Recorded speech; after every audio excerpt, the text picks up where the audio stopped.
Ushbu loyiha Turonbank hamkorligi Farg'ona viloyati Farg'ona tumani Hosilot MFI'da 847-848 konturga amalga oshirilmoqda. Bu yerda malina ekilgan, maydoni hajmi 10 gektar bo'lib, bu yerdagi ekinlar zamonaviy usullar bilan parvarishlanmoqda. Hozirda ekinlar chiqish, gullash holatida. Ekinlarni yetishtirish 90 kun davom etadi.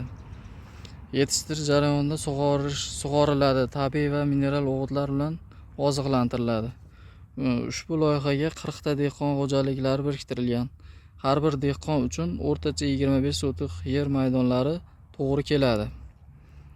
Loyihani samarali amalga oshirish lider tadbirkor Vodiy Vodil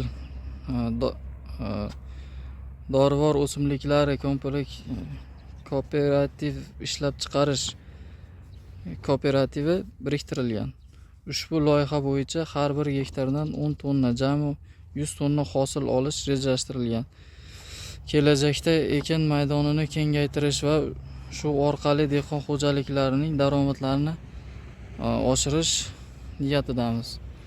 Hozirgi kunda mana ekinlarimiz mevaga kirgan, dehqonlar o'zi mevalarni olib darom qilishni boshlashgan sotuvda. Hozir hammasi mevalarimiz, dehqonlar ham o'z ish faoliyatini yer ichlarida olib borishmoqda. Malina terish bilan shug'ullanishyapti hozirgi kunda. Ekinlarimiz mana mevada hammasi mevaga kirib bo'ldi.